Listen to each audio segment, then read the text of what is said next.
आदाब। दो रुख में आपका इस्तकबाल करते हैं। मैं हूं आपके साथ सना वारिस। दिल्ली में कोरोना वायरस के मामलों में गुज़िश्ता एक हफ्ते में काफी इजाफा देखने को मिला। रोजाना पुराने रिकॉर्ड टूट रहे हैं और नए बन रहे हैं। गुज़िश्ता एक हफ्ते में तकरीबन 51,000 मामले सामने आए हैं, जबकि कोरोना से 500 से ज्यादा अमवात हो चुकी हैं एक हफ्ते के अंदर। तो वहीं रिकवरी रेट में भी कमी दर्ज की जा रही है। ऐसे में दिल्ली में फिर से लॉकडाउन की कयास आराइयां की जा रही थी, लेकिन अब कयास आराइयों के बादल छट गए हैं। वजीर सेहत सत्येंद्र जैन ने फिर से लॉकडाउन लगाए जाने की खबरों को खारिज करते हुए कहा कि फिर से लॉकडाउन का नफाज नहीं होगा, बल्कि इस हवाले से एहतियाती इकदाम उठाए जाएंगे। वहीं सत्येंद्र जैन ने कहा कि दिल्ली में कोरोना की तीसरी लहर का पीक गुजर चुका है। सवाल ये उठता है कि बढ़ रहे कोरोना केसेस के दरमियान जरूरी इकदाम क्यों नहीं उठाए गए? फेस्टिव सीजन में क्यों नहीं बरती गई सख्ती? क्या वाकई में दिल्ली को फिर से लॉकडाउन की नहीं है जरूरत? कई सवालों के जानेंगे जवाब दो खास मेहमानों से प्रोग्राम दो रुख में। सबसे पहले दो खास मेहमानों का तारुफ करा दें। हमारे साथ राजेश गुप्ता साहब, जो कि रुकने असेंबली हैं आम आदमी पार्टी के, वजीरपुर को रिप्रेजेंट करते हैं, आपका इस्तकबाल करते हैं। साथ ही साथ हमारे साथ एक और खास मेहमान अश्वनी उपाध्याय साहब, जो कि तर्जुमान है बीजेपी का मौक़िफ़ रखने के हवाले से हमारे दरमियान मौजूद हैं। राजेश साहब, सबसे पहले आपके पास ही आ जाते हैं, क्योंकि आपकी सरकार है और जाहिर सी बात है आप ही कोरोना के हवाले से फैसले ले रहे हैं। लॉकडाउन लगेगा या नहीं लगेगा, इस हवाले से लगातार आपकी सरकार पर निगाहें टिकी हुई थी, लेकिन आज तमाम जो खबरें थी वो खारिज हो गई। सत्येंद्र जैन ने कह दिया कि लॉकडाउन की जरूरत दिल्ली में नहीं है। तो क्या वाकई में यह माना जाए कि दिल्ली को लॉकडाउन की जरूरत नहीं? अगर सरकार ये कह रही है कि एहतियाती कदम उठाए जाएंगे, तो वो एहतियाती कदम क्या होंगे? जी, जैसा अभी आपने खुद ही बताया कि माननीय सत्येंद्र जैन जी ने बताया है कि दिल्ली के अंदर जो थर्ड पीक था वो निकल चुका है। ठीक है, कुछ मामले ज्यादा आए, लेकिन क्योंकि फेस्टिवल सीजन था और आप जानते हैं कि देश का सबसे बड़ा त्योहार दिवाली है, और दिल्ली आपको पता है कि राजधानी है, तो बहुत सारे लोग बाहर से भी आते हैं और दिल्ली के अपने भी लोग जाते हैं, तो उससे थोड़ा हो सकता है कि वजह से कि बढ़ा हो। लेकिन अब जो लग रहा है कि अब थोड़े थोड़े कम भी हो रहे हैं और सरकार ने भी अपनी तरफ से पूरे एहतियात बरते हुए हैं, और अब लॉकडाउन की जरूरत महसूस नहीं होती, क्योंकि मोटे तौर पे अब ये लगभग सभी के घरों तक पहुंच चुका है और अब और आगे नहीं बढ़ेगा। और वैसे भी जब बहुत सारे केसेस आते हैं तो हमने लिखा है कि एक ही घर में अक्सर 4-4, 5-5 केस हैं, तो लॉकडाउन तो करने की जरूरत अब नहीं दिखाई दे रही, बल्कि हम पूरी तैयारी कर रहे हैं। हम आईसीयू के बेड बहुत सारे बढ़ा रहे हैं और ये कोशिश हो रही है कि पहले तो कोई बीमारी ना हो। उसके लिए हम कहते हैं लोगों से कि मास्क लगाएं, जब तक जरूरी ना हो घर से बाहर ना जाएं, सैनिटाइज करें, इस तरीके के एहतियात करते हैं। फिर भी अगर हो जाता है तो हम उनके टेस्ट करा रहे हैं और टेस्ट को दुगना करा जा रहा है। पहले 60,000 टेस्ट रोज हो रहे थे, सॉरी, अब 1.25 लाख टेस्ट रोज किए जाएंगे। टेस्ट किए जा रहे हैं ताकि उसको हम चेक कर चुके हैं, पता कर सके कितने लोगों को हुआ है, और अगर हो गया है तो हमने जैसे पहले होम आइसोलेशन के लिए कहा, फिर भी जरूरत महसूस होती है तो हॉस्पिटल्स हैं। उसके बाद भी अगर हॉस्पिटल्स के बेड की इतनी प्रॉब्लम नहीं है, लेकिन आईसीयू और वेंटिलेटर्स की है, जिसके लिए आपने देखा हो कि आदरणीय मुख्यमंत्री जी ने केंद्र सरकार से भी बात करी कि जितनी जल्दी हो सके हमें मदद मुहैया कराई जाए। और दिल्ली के तो सारे सिस्टम बहुत अच्छी तरीके से काम कर रहे हैं, लेकिन उसमें भी जितनी ज्यादा बेड बढ़ाने पड़ेंगे हम बढ़ा रहे हैं। डीआरडीओ के लिए भी रिक्वेस्ट करिए, वहां भी बढ़ाई जाए। तो मेरा मानना है कि जल्दी ही इस पर काबू पा लिया जाएगा, और जो पीक था जैसा फेस्टिवल सीजन था वो निकल चुका है, तो मुझे लगता है कि जल्दी ही काबू पा लिया। ठीक है, तो आम आदमी पार्टी को ये लगता है कि कोरोना पर जल्द ही काबू पा लिया जाएगा। अश्वनी उपाध्याय साहब, आपको क्या लगता है और आपकी पार्टी को क्या लगता है, क्या वाकई लॉकडाउन की जरूरत नहीं दिल्ली को? देखिए, हमारे साथी राजेश जी ने अपनी जो बातें कही उसमें मैं 2-3 बातें बता दूं कि दिल्ली में यूपी, बिहार और पूर्वी भारत के बहुत बड़ी संख्या में लोग रहते हैं जो दिवाली पे और छठ पूजा पे अपने घर चले जाते हैं। और इस बार तो छठ पूजा पे ज्यादा लोग घर चले गए दिवाली की पहले ही, क्योंकि जब दिल्ली सरकार ने कह दिया कि हम छठ पूजा नहीं मनाने देंगे, तो छठ पूजा लोगों की अपनी पूजा करनी होती है, तो इसलिए ज्यादा लोग चले गए। ये कहना कि दिल्ली में भीड़ बढ़ गई है दिवाली पे, मैं कहता हूं भीड़ दिल्ली में काफी बड़ी संख्या में लोग जा चुके हैं, और पहले भी जाते थे दिवाली से छठ पूजा 1 हफ्ते 10 दिन की छुट्टी लेके। इस बार ज्यादा चले गए, क्योंकि जब लोगों को पता चला कि नहीं इस बार सरकार उनको छठ पूजा नहीं मनाने देगी, तो ज्यादा लोग चले गए। दूसरी बात यह कि आपको दिवाली के दिन पूजा करना है, उस पर आप करोड़ों रुपए फूंक रहे हैं इलेक्ट्रॉनिक मीडिया, प्रिंट मीडिया में। दिवाली पे छठ लक्ष्मी जी की पूजा सबको पता है कितने बजे पूजा होनी है, कैसे पूजा करनी है। कोई पहली बार थोड़ी लक्ष्मी जी की पूजा हो रही जिसके लिए इतना बड़ा बजट। मुझे लगता है कि जितना कोशिश की गई है अपना चेहरा चमकाने की, अगर शायद उसका आधा भी प्रयास गंभीरता के साथ किया गया होता जी। तो दिल्ली को कंट्रोल किया जा सकता था। सना जी, दिल्ली मतलब आप कई मामलों में अलग है। लोग एजुकेटेड है, लोग समझदार हैं, लॉ अबाइडिंग है, लोग फॉलो करते हैं सरकार के इंस्ट्रक्शन को। लेकिन सरकार खुद तो आए, सरकार केवल और केवल एक ही नहीं, विषय। अश्वनी उपाध्याय साहब कहाँ फॉलो कर रहे थे? हमें जो तस्वीरें मिल रही थी कई भीड़ भाड़ वाले बाजार की, वहां पर तो लोग भारी तादाद में पहुंच रहे थे, तो हम इसको फॉलो कर रहे थे नहीं कह सकते ना, सभी फॉलो कर रहे थे ये हम नहीं कह सकते। सना जी, मैं आपको ही बताने जा रहा हूँ कि जितना प्रयास माननीय मुख्यमंत्री जी अपने सेल्फ प्रमोशन में लगा रहे हैं, अगर उसका 50% प्रयास भी उन्होंने दिल्ली के लोगों को जागरूक करने, अलर्ट करने, उनको सुविधाएं मुहैया कराने, और अभी माननीय हाईकोर्ट ने भी यही कहा कि आपने जब दिल्ली को खोला, ओपन किया, तो आपने कुछ प्लान ही नहीं किया। आपने एकदम अनप्लान्ड में पूरा ओपन कर दिया, सारे मार्केट, सारे बाजार। उसमें बहुत सारी चीजें की जा सकती थी, उसमें डेज वाइज किए जा सकते थे कि भाई एक दिन सड़क का लेफ्ट साइड खुलेगा, एक दिन राइट, बहुत सारे और तरीके हो सकते थे। अभी उसको मुझे लगता है आपको आधे घंटे में एक्सप्लेन करना बड़ा मुश्किल है। लेकिन हाईकोर्ट भी कह रहा है और मैं भी कह रहा हूं कि दिल्ली की सरकार ने जो कदम लिए हैं, जो गलत कदम लिए हैं, उसी का नतीजा है कि पूरे देश में जहां कोरोना की जो केसेस कम हुए हैं वो दिल्ली में बढ़ा है, जबकि दिल्ली में बहुत बड़ी संख्या में कम से कम 20 से 30 लाख लोग इस बीच छोड़ के दिल्ली जा चुके हैं। 10 दिन, कोई 10 दिन के लिए चला गया, कोई 12 दिन के लिए चला गया है, लेकिन दिवाली से छठ पूजा के लिए लोग यहाँ से यूपी, बिहार, बंगाल, असम, जहां जहां छठ पूजा मनाई जाती है, लोग चले जा चुके हैं। इसके बावजूद जो बढ़ रहा है ये बहुत ही खतरनाक है। इसलिए मेरा मुख्यमंत्री जी से यही निवेदन है कि आप बाकी सब मतलब बतौलेबाजी बंद करिए। केवल कहते नहीं, केवल बतौलेबाजी करना, केवल नाम के लिए कमाना, रोज पेपर में ऐड दे देना, इससे नहीं। आप केवल जनता के लिए काम करिए। जनता तो आपको मानने के लिए तैयार है। जनता ने आपको चुना इसीलिए कि आप समस्या खत्म करें। 2 समस्याएं लेके आए थे, करप्शन खत्म करेंगे, पोल्यूशन खत्म करेंगे। करप्शन भी बढ़ा, पोल्यूशन भी बढ़ा, कोरोना भी बढ़ रहा है। बाकी लोग जिनके बजट कम है, जिनके मैन पावर की दिक्कत है, उन लोग कोरोना पे कंट्रोल कर लिए। राजेश गुप्ता, ना बीजेपी बल्कि कांग्रेस भी लगातार आम आदमी पार्टी पर यही इल्जाम लगाती है, या फिर अवाम की हम बात करें तो वो यही कहने लगी है कि आम आदमी पार्टी इश्तहार वाली सरकार हो गई, करने से ज्यादा वो कहने पर जोर देते हैं। आखिर ऐसा क्यों? देखिए, मेरा ये कहना है कि ये जो गंभीर मुद्दे होते हैं, इस पे हम कभी भी ना राजनीति करते हैं ना पसंद करते हैं। अभी आपने देखा होगा कि अश्विनी जी 2-3 बातों पे लगातार एम्फसिस करने की कोशिश कर रहे थे कि छठ के लिए लोग चले गए जब दिल्ली सरकार ने मना कर दिया।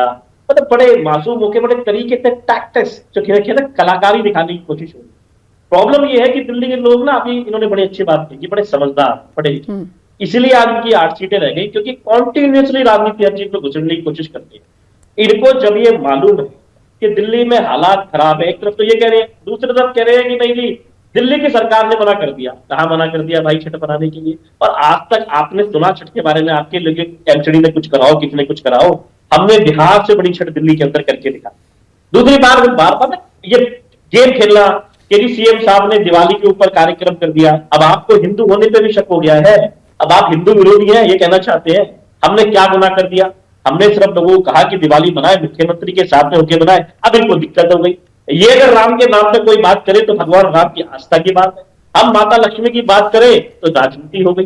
ये प्रॉब्लम है इनकी, कि स्यूडो हिंदुइज्म जो इनका है ना, इसके साथ प्रॉब्लम है। लेकिन खैर इनको छोड़ दीजिए। अश्विनी जी को शायद बड़ी राजनीति के बारे में मालूम नहीं, अभी कोर्ट के अंदर बैठे कोर्ट की बातें कर रहे हैं। लेकिन मेरे बड़े भाई हैं, अच्छे, मैं उनको बड़ा प्यार करता हूँ, बड़ा स्नेह करता हूँ, वो मुझे प्यार करते हैं, बल्कि मैं उनका बड़ा सम्मान करता हूँ। मेरा एक ही बात कहना है, हमने केंद्र सरकार को 1 हफ्ते पहले चिट्ठी लिखी। हम केंद्र सरकार के साथ में मिलकर काम करना चाहते हैं, क्योंकि एक बहुत ही गंभीर किस्म का ये चीज है, प्रदूषण भी बढ़ रहा है, कोरोना का जो हालात है, और केंद्र सरकार में हमारे को पूरा सहयोग मिल रहा है। मैं तो चैनल पे कहता हूं पूरा सहयोग मिल रहा है। और उसी के साथ में बीआरडीओ को भी कहा गया है कि 2 दिन के अंदर 500 बेड बढ़ा दिया जाए। साथ में आईसीयू बेड के लिए हमने कहा है कि थोड़ी सी तकलीफ है, तो केंद्र सरकार ने हमें भरोसा दिलाया है कि हमको जो जरूरत हो सकेगी हम उसमें सहायता करेंगे। माननीय अमित शाह जी ने बैठकर, हर्षवर्धन जी ने बैठकर और सबने मिलकर कहा है कि दिल्ली को कैसे भी करके समस्या से निकालना है। देखिए, दिल्ली राजधानी है, लोग यहाँ पे आते हैं खरीदारी करने। अश्विनी जी को भी पता है, आपको भी पता है, अश्विनी जी की कुछ मजबूरियां हो सकती है, और इससे जब फेस्टिवल सीजन में लोग इकट्ठे होते हैं तो बढ़ने का मौका मिलता है। लेकिन साथ ही हम सब कुछ को बंद करके काबू नहीं कर सकते, लेकिन फिर भी लोगों को समझा रहे हैं कि जरूरी हो तो ही जाए, सोशल डिस्टेंसिंग रखें, हाथ बार बार धोएं। साथ में जैसे मैंने कहा कि 7 लाख थे तो 7.25 लेकिन लाख राजेश को गुप्ता टेस्ट बढ़ा साहब, दिया गया। आपके समझाने पर, सरकार के समझाने पर जब लोग अमल नहीं करते तो कड़े फैसले लेने होंगे ना। फेस्टिव सीजन में आपको एक प्लान बनाना चाहिए था कि आवरली आप छूट दें, और एन इवन दुकानों के हवाले से आपको लागू कर देना चाहिए था ताकि केसेस ना बढ़ें, या फिर उससे पहले, क्योंकि ये अभी की बात नहीं है, 28 अक्टूबर से जो केसेस बढ़ना शुरू हुए हैं अभी तक वो रुकने का नाम नहीं ले रहे हैं। सना जी, आप देखिए कि ऑड इवन फेस्टिवल सीजन में नहीं लग सकता, क्योंकि एक के साथ एक दुकान है, छोटी दुकान है, बड़ी दुकान है, लोगों को कंट्रोल नहीं किया जाएगा इतनी भीड़ों के अंदर। और आपने एक बात देखी कि छठ के ऊपर कैसे राजनीति करने के लिए कूद पड़े, उनको लगा छठ के लिए तो लोग चले गए। इन्होंने कभी जिंदगी में ये नफरत करते हैं पूर्वांचलियों से। विजय गोयल जी कहते थे ये यूपी बिहार के लोग आके यहाँ गंदगी फैला रहे, थूकते, चिढ़ते, नफरत करते हैं पूर्वांचलियों से। इन्हें कभी पूर्वांचली अच्छे नहीं लगते, लेकिन राजनीति करने के लिए बोल रहे हैं ना। मैं आपको गारंटी दे रहा हूं, अगर आज केजरीवाल जी कहते जी हम ऑडिबल करते हैं दुकानों का, इनको तकलीफ होगी। हम कहते हैं गाड़ियों को कर दें, इन्हें तकलीफ होगी। हमने अश्विनी उपाध्याय साहब, आम आदमी पार्टी का ये कहना कि कोई भी फैसला आम आदमी पार्टी लेती है, बीजेपी को तकलीफ होती है, आखिर क्यों? नहीं राजेश भाई, पहली बात तो ये तो जग जाहिर है किस तरीके से लोग परेशान होकर बसों में भर भर के चले गए यहाँ से यूपी बिहार। जब उनको पता चला कि छठ पूजा आप नहीं मनाने देंगे वो तो चले गए। अब मैं आता हूँ, लॉकडाउन में भी गए थे। हाँ नहीं, लॉकडाउन में गए और अभी भी चले गए जब उनको पता नहीं, चला। लॉकडाउन में तो हालत बहुत बुरी थी सर। अरे 15 साल से अश्विनी जी, 15 साल से आपकी सरकार है बिहार में, वो उन बेचारों को रोजगार दे दीजिए ना, उन्हें दिल्ली आना पड़ता है रोजी रोटी के लिए। राजेश जी, आप बहुत देखिए, आप समझदार आदमी है, बीच मत टोकिए। हम बोल रहे हैं, आप सुनिए। बोलिए। सच्चाई ये है सना जी कि लॉकडाउन के दौरान जिस बड़ी मात्रा में दिल्ली से लोग गए, मतलब वो तो भला हो उस समय यूपी में योगी जी ने बसें लगा दिया, बॉर्डर पे उन लोगों को बैठाया, नहीं तो इन्होंने तो कहते हैं मरने के लिए छोड़ दिया था। बिहार सरकार ने कुछ नहीं किया था सर, ये भी बोलिए सर। इन्होंने धक्के मार मार के बॉर्डर पे पहुंचा दिया, यूपी में अंदर करा दिया, नोएडा के अंदर उनको धक्के मार के पहुंचा दिया, गाजियाबाद पहुंचा दिया, और पूरी अफवाह फैला दिया कि वहां बस, योगी जी ने बस लगा रखा है, आप चले जाओ आपको बस मिल जाएगी। अब मैं उस पर नहीं जाता हूँ, पुरानी बात हो गई, अब हम लोग आज की चर्चा करें। मैं तो केवल इतना कहता हूं, आप केंद्र सरकार आपके साथ पूरी तरीके से खड़ी हुई, केंद्र सरकार अपने स्तर पर सारे कार्य कर रही है। आप भी प्लीज, लोगों की जान माल की बात है, लोगों की जान जा रही है पर डे। किसी दिन 80 लोगों की जान जा रही, किसी दिन 90 लोगों की जान रही, किसी दिन 100 लोगों की जान जा रही है। एक जान जाती है तो एक पूरे मोहल्ले में टेंशन हो जाता है भैया। राजेश जी, एक जान जाती है पूरे मोहल्ले में शोक होता है। और सोच लीजिए, इसका मतलब पर डे 100 परिवार में बेचैनी हो रही है, 100 परिवार में तनाव बढ़ रहा है, 100 परिवार दुखी हो रहे हैं, पर डे 100 लोग दुखी हो रहे हैं, 100 परिवार दुखी हो रहा है, 100 मोहल्ले में मातम छा रहा है। मैं आपसे हाथ जोड़ के कह रहा हूं, बाकी सब करते रहिएगा बाद में। अभी केवल प्रचार प्रसार एडवर्टीजमेंट सिर्फ छोड़िए, जमीन पे आइए। माननीय मुख्यमंत्री जी से भी यही आग्रह है कि कृपया दिल्ली को बचा लीजिए। दिल्ली बहुत ही खतरनाक मोड़ पे जा रहा है। और जहां तक आप ऑड इवन करिए, आप चाहे ऐसे करिए कि एक दिन सड़क का लेफ्ट साइड वाली दुकान खुलेगी, एक दिन सड़क का राइट साइड वाली दुकान खुलेगी। जो आपको करना है, भारतीय जनता पार्टी आपके साथ खड़ी हुई है। आप लेकिन कुछ ऐसे स्टेप तो लीजिए जहां कुछ कम होता दिखाई पड़े। करप्शन आपके आने से बढ़ा, पोल्यूशन आपके आने से बढ़ा, कोरोना लगातार बढ़ रहा है। तो मैं यही तो कह रहा हूं, दिल्ली के 2 विषय थे, करप्शन पोल्यूशन, वो संभला नहीं। एयर पोल्यूशन संभल नहीं रहा है, वाटर पोल्यूशन संभल नहीं रहा है, नॉइज पोल्यूशन बढ़ रहा है दिल्ली का, और अब कोरोना में भी। तो मैं आपसे आग्रह है, बहुत अनएक्सपीरियंस लोग ऐसे हैं, बहुत सारे और भी सरकारें हैं जिन्होंने काबू पा लिया। महाराष्ट्र में सब स्थिति उन्होंने कंट्रोल कर लिया है, आंध्रा वगैरह में स्थिति कंट्रोल हो चुकी है। दिल्ली छोटा सा राज्य है, 2 करोड़ लोग भी नहीं है, वो भी अगर आप नहीं संभाल पाओगे तो मुझे लगता है फिर तो ये, अब इसमें मैं क्या कमेंट करूं कि 2 करोड़ लोगों को भी आप नहीं संभाल पा रहे। 1 करोड़ 80 लाख लोग हैं दिल्ली में, उसमें से करीब 25-30 लाख चले गए हैं दिवाली छठ पूजा, अब बचे 1.5 करोड़। अब 1.5 करोड़ को आप संभाल लीजिए, उनको आप जो चाहिए आप फैसिलिटीज दे दीजिए, मास्क देना हो मास्क दीजिए, जो चीजें करनी है हम आपके साथ खड़े हुए हैं। आप ईमानदारी से काम करिए, प्रचार प्रसार छोड़िए, प्रचार प्रसार के लिए फिर टाइम मिलेगा। एक बार लोगों की जिंदगी बच जाएगी, जान बच जाएगी। यहाँ पर यहाँ पर यह भी बताना जरूरी है कि जब पॉल्यूशन का मसला होता था हर बार दिल्ली में, तो दिल्ली सरकार की तरफ से मास्क और कई तरह की इकदाम किए जाते थे। लेकिन राजेश साहब, इस बार क्योंकि कोरोना का दौर है और कोरोना के हवाले से गाइडलाइंस तो जारी कर रही हैं सरकारें, लेकिन दिल्ली सरकार की तरफ से कुछ खास इकदाम करते हुए दिखाई नहीं दे रहा है कि दिल्ली सरकार लोगों को मास्क बांट रही है या फिर ग्लव्स दे रही है। नहीं, मेरा ख्याल है कि शायद आपके पास अपडेट नहीं है, लेकिन दिल्ली में तो क्योंकि 62 विधायक ही आम आदमी पार्टी के हैं, तो कॉन्टिन्यूसली विधायक अपने क्षेत्र के अंदर इन सब चीजों पे बहुत ज्यादा ध्यान दे रहे हैं। लगातार जो हमारे पॉलीक्लिनिक्स हैं, मोहल्ला क्लिनिक्स हैं, हॉस्पिटल्स हैं, उन सबके माध्यम से भी कामों को हम कर रहे हैं और हमारी जितनी आशा वर्कर्स है, आंगनबाड़ी है, सभी इनके ऊपर ही काम कर रहे हैं। लेकिन जो अभी अश्विनी जी कह रहे थे कि भाई इस बात सिर्फ सिंगल चुनौती नहीं है सर, आपके सामने, सरकार के सामने दोहरी थ्रेट है। एक तरफ पॉल्यूशन का मसला है और दूसरी तरफ कोरोना की बढ़ती तादाद का मसला। ऐसे में सरकार को ज्यादा बेदार होने की जरूरत है और ज्यादा हरकत में आने की जरूरत है ताकि केसेस ज्यादा ना बढ़ें। एहतियाती कदम क्या उठाए जाएंगे जिस पर सत्येंद्र जैन ने आज काफी जोर दिया? राजेश साहब, मैं एहतियाती, जैसे मैंने आपको बताया कि जो टेस्ट है वो दुगने करे जा रहे हैं, आईसीयू बेड जो है वो लगातार बढ़ाए जा रहे हैं, हमारे पास जो बेड है, और उसके साथ में हाईकोर्ट ने भी हमें कहा है कि हम 80% बेड्स को दिल्ली के लोगों के लिए कर पाए, क्योंकि दिल्ली के लोगों को हम कहा नहीं। और जैसे अश्विनी जी कह रहे थे कि बीजेपी पूरी तरह साथ है, मुझे बहुत अच्छा लगेगा कि दिल्ली के 7 सांसद खड़े थे, कहीं तो सही कि हम साथ खड़े हैं। दिल्ली के एमसीडी खड़े होकर तो कहे हम सफाई करते, उससे ज्यादा वो गंदगी करने पे आबादा रहते हैं, आपको मालूम है। प्रदूषण के लिए बार बार बोल रहे हैं, अरे दिल्ली तो 6 नंबर पे है, मुरादाबाद, गाजियाबाद, देखिए जरा हरियाणा के साथ के जो शहर है सोनीपत, पानीपत, कितना पोल्यूशन। वाटर पोल्यूशन दिल्ली की बात कर रहे हैं, सारा का सारा पानीपत के अंदर आप अमोनिया छोड़ देते हैं। आप गाजियाबाद में सांस नहीं ले सकते 12 महीने में, किसी भी महीने में, दिल्ली में तो एक 2 महीने में होता, और आली जलती है, आपके मुंह से आवाज भी निकलती। तो सिर्फ मुंह पे बोलने से काम नहीं बनेगा, आपको आना पड़ेगा, जनता के अंदर दिखाना पड़ेगा। हमारे मुख्यमंत्री कर रहे हैं, हमारे विधायक कर रहे हैं, हम जमीन पे खड़े होकर काम करते हैं। इसलिए 8 महीने पहले जनादेश दोबारा से हमको वैसे ही मिला जैसे पिछली बार था। लेकिन दिल्ली की एमसीडी क्या कर रही है? सफाइयां नहीं होती, लोगों को सैलरी नहीं दे पाते, ये लोग डॉक्टर इनके हड़ताल पे जा रहे हैं, ये हमारे को कह रहे हैं इनके डॉक्टर्स हड़ताल पे जा रहे हैं। बताइए कितना बड़ा गुनाह है ऐसे टाइम पे सैलरी ना दे पाना।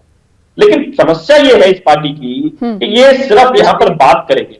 अगर अब देखो, आपने कहा था कि आपने मुझे कहा था मैंने आपको बोलने दिया, आप मुझे बोलने दें।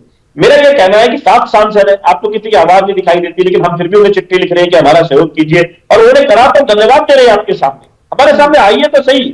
आप एक कदम चढ़िए तो 4 चलने के लिए बिल्कुल, ये काफी अच्छी बात है और सियासत में ऐसा होना चाहिए। अगर प्रॉब्लम है तो साथ में मिलकर लड़ने की बात रखनी चाहिए। अश्विनी उपाध्याय साहब, एमसीडी पर बीजेपी का कब्जा है। एक बड़ा इल्जाम राजेश गुप्ता साहब ने लगाया बीजेपी पर कि हम सफाई करते हैं और आप लोग गंदगी फैलाते हैं दिल्ली में। देखिए, कहावत है ना, उल्टा चोर कोतवाल को डांटे। ये करें, आइए, हमारे सांसद जाते हैं, मुख्यमंत्री जी मिलने के लिए तैयार नहीं। तीनों मेयर हमारे जाके दरवाजे पे बैठते हैं, 24-24 घंटे बैठे रहते हैं, मुख्यमंत्री जी पीछे वाले दरवाजे से निकल जाते हैं, वो मिलने नहीं चाहते। सोचिए, दिल्ली के मेयर, तीनों मेयर जाके बैठे हुए हैं, मुख्यमंत्री जी को समस्या बताना चाहते हैं, वो बताना चाहते हैं कि एमसीडी को क्या जरूरत है, कैसे। आप इतना बड़ा बजट यूज कर रहे हैं, मैं पूरे जिम्मेदारी के साथ कह रहा हूं, इन्होंने 2 रुपए भी एमसीडी को कोविड के लिए नहीं दिया। 2 रुपए अपने विज्ञापन में इन्होंने कम से कम 200 करोड़ रुपए खर्च कर दिया, लेकिन एमसीडी को इन्होंने 2 रुपए नहीं दिया। यहाँ भैया तुम भी एक मास्क खरीद लो और मास्क खरीद के लोग जनता को बांट दो। ये तो इनकी वोट बैंक पॉलिटिक्स चल रही है। और अगर वास्तव में इन्होंने अगर एमसीडी को कोविड फंड में कुछ भी दिया हो तो राजेश जी बताएं, ये तो उनके पास तो पूरा डाटा हो, ये बताएं कि किस एमसीडी को दिल्ली के तीनों मेयर को इन्होंने कभी 2 रुपए निकाल के दिया हो, जबकि अभी 7-8 महीने हो चुका है, पूरा कोरोना का टाइम आगे बढ़ता हुआ चला जा रहा है। इसलिए मैं आग्रह कर रहा हूं, बीजेपी साथ में है।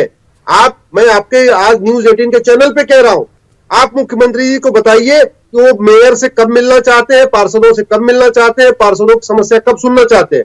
हम लेके आएंगे, हम 7 सांसद, 3 मेयर और 250 पार्षद हम लेके आएंगे। आप मुझे दिन बताइए, समय बताइए, हम आपको समस्या बताएंगे कि एमसीडी की समस्या क्या है। आप पैसे दे नहीं रहे हो, एमसीडी कहां से दे पैसा? डॉक्टर हड़ताल पे हैं, आप पैसा रोक के बैठे हुए हो। मेयर जाते हैं मिलने, आप मिलना नहीं चाहते हो। राजेश साहब, जी आपका जवाब लाजमी है।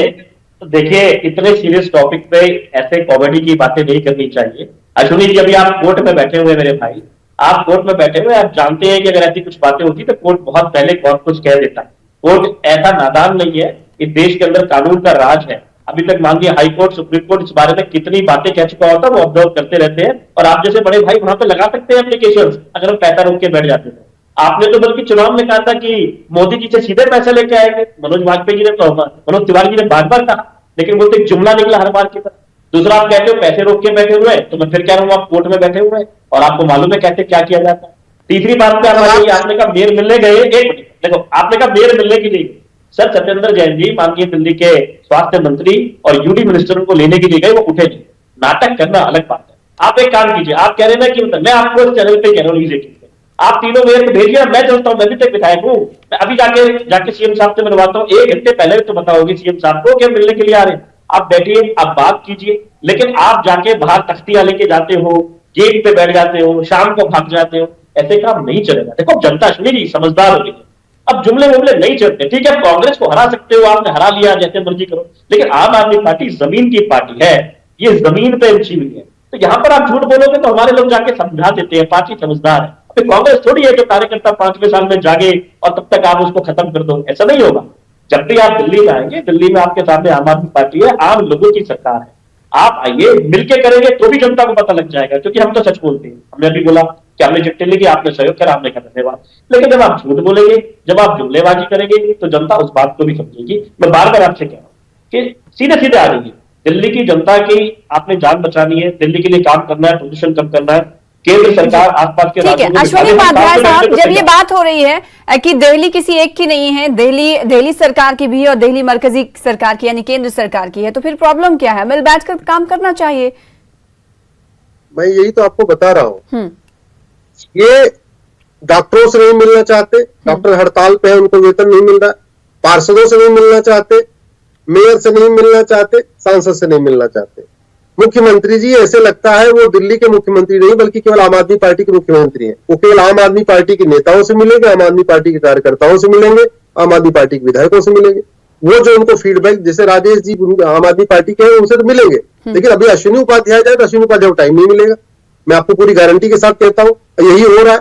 आखिर यहाँ हिंदू राव हॉस्पिटल के डॉक्टर हड़ताल पे हैं, उनको वेतन नहीं मिल रहा है, तो क्या अगर डॉक्टर कभी हड़ताल पे जाते हैं क्या? बड़े मजबूर, बहुत मजबूर होके जाते हैं, एकदम विवश होके जाते हैं। और दिल्ली में अगर वो हड़ताल पे जा रहे हैं तो किसकी ड्यूटी है? उनसे आके मिलना, उनको समझाना, भैया ठीक है आपकी क्या ग्रीवियंस है आप बताओ, हम मिल लेंगे। अल्टीमेटली मैं तो इतना ही कहूंगा, प्रचार प्रसार छोड़िए। मुख्यमंत्री जी से मेरा आपसे बहुत विनम्र आग्रह है, आपका मशवरा क्या है सरकार को? आपका मशवरा क्या है कोरोना के हवाले से? मेरा मशवरा है कि मुख्यमंत्री जी तत्काल 7 सांसद, 3 मेयर और पार्षदों की बैठक बुलाएं। जमीनी स्तर पे सारे पार्षद सबसे ज्यादा जुड़े हुए, विधायक भी है, लेकिन विधायक से नीचे की यूनिट है पार्षद।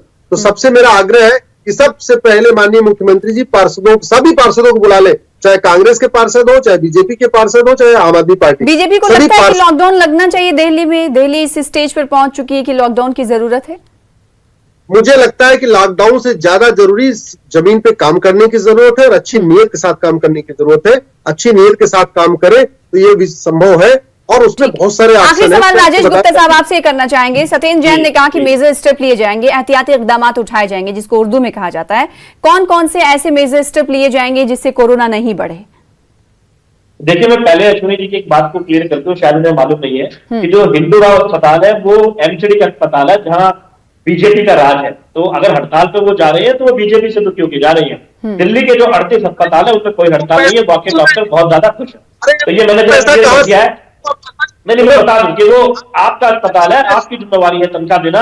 आप तनख्वाह नहीं देते हैं, आप टैक्स भी नहीं देते, उस पर भ्रष्टाचार करते हैं, सबको मालूम। अगर कोई एक बोरी उतार देना सुनी जी, अगर कोई गरीब आदमी एक बोरी सीमेंट उतार ले, अगर 4 मेजर स्टेप क्या लिए जाएंगे राजेश? बीजेपी के लोग पहुंच जाते हैं। जी चलिए मैं बात करता हूँ। जो वक्त नहीं एक्चुअली मैंने फिर कहा कि टेस्ट को दुगना करा जाएगा, 7 लाख से 1.25 लाख टेस्ट रोज के करे जाएंगे, जो पहले 7 लाख होते थे। डीआरडीओ को कहा गया है कि 2 दिन के अंदर वो 500 बेड बढ़ा देगा, जो बात हो चुकी है वो बढ़ा दिए जाएंगे। बेड्स बढ़ाने के हवाले से, लोगों को बेदार करने के हवाले से और लोग भीड़ भाड़ वाले इलाकों में ना जाए, सरकार ने जो अपने पहले फैसले लिए थे क्या उसका रिव्यू भी करेगी सरकार?